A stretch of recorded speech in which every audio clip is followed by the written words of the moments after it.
Good day, everyone.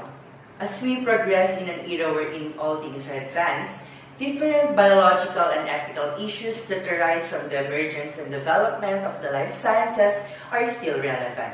I am Macloy D. Villaverde, a biological sciences student from Philippine Normal University, North Luzon, and I'll be talking about artificial insemination.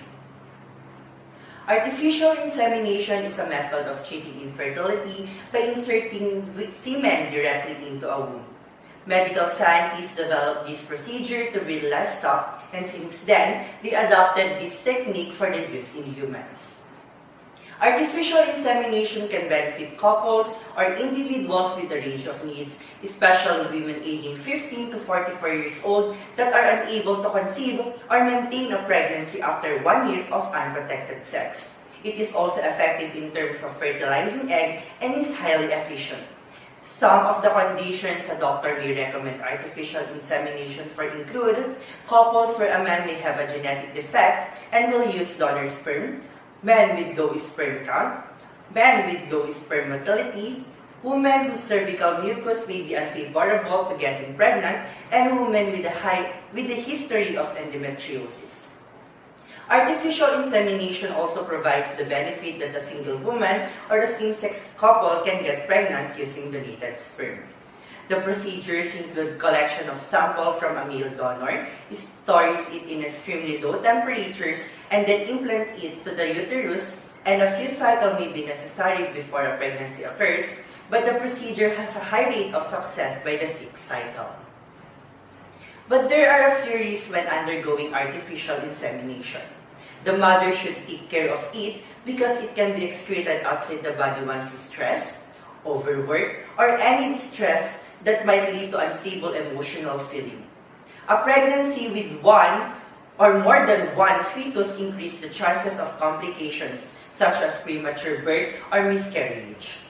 Nowadays, doctors only prescribe fertility medication when there are difficulties with ovulation or producing the egg cells from which an embryo develops. Aside from the health risks that artificial insemination may give to the parents, it will also have a conflict with the international law as it affects the individual. Legal measures should be applied in this situation. In a law on Poland, artificial insemination by husband is accepted and regardless of whether the husband's sperm was used with or without his consent, he is legally obligated as the child's father and must provide for it, and he may not disinherit the child. There are also those who claim that it will destroy the real meaning of marriage, family, and motherhood, and thus should be declared illegal, forbidding doctors to practice it. The law presently bars the donor from paternal rights since he did not have physical relations with the mother. Under the law, a married woman who has been artificially inseminated by an unknown donor may not claim that her husband has paternal responsibilities toward the child and the wife's husband may accept the child, but legally may not adopt it.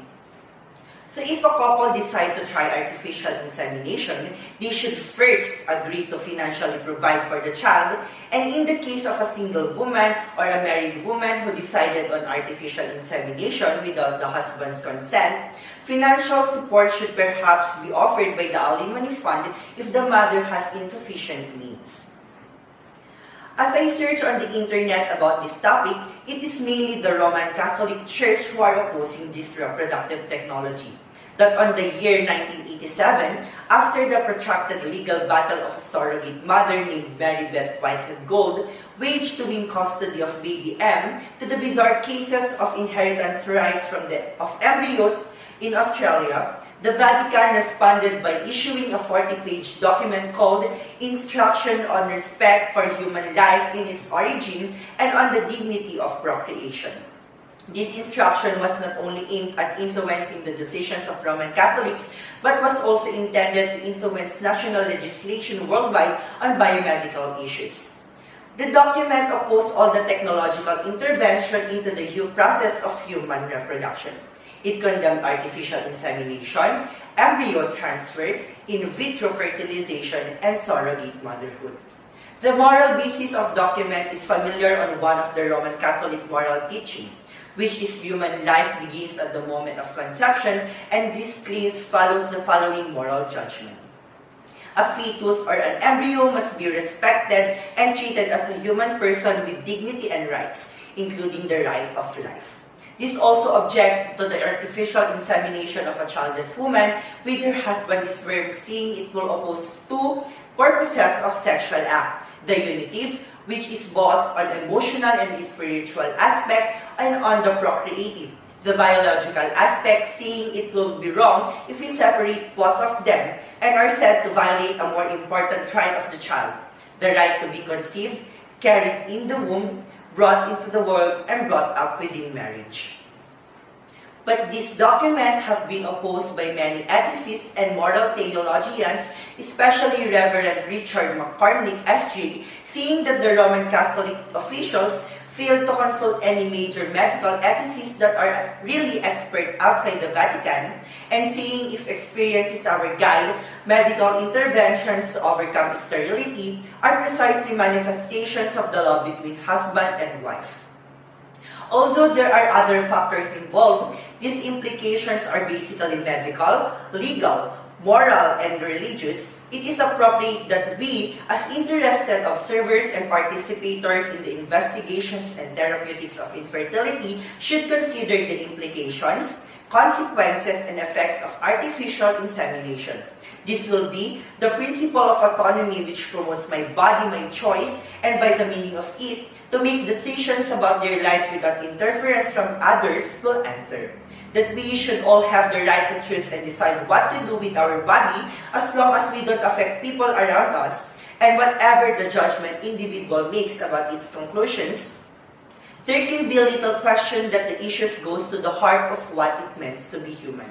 And just like abortion and divorce, we don't have to agree with it. But let us not take away the choice from people who want it or who need it. That is not up to us to decide from them unless we are the ones going through it ourselves.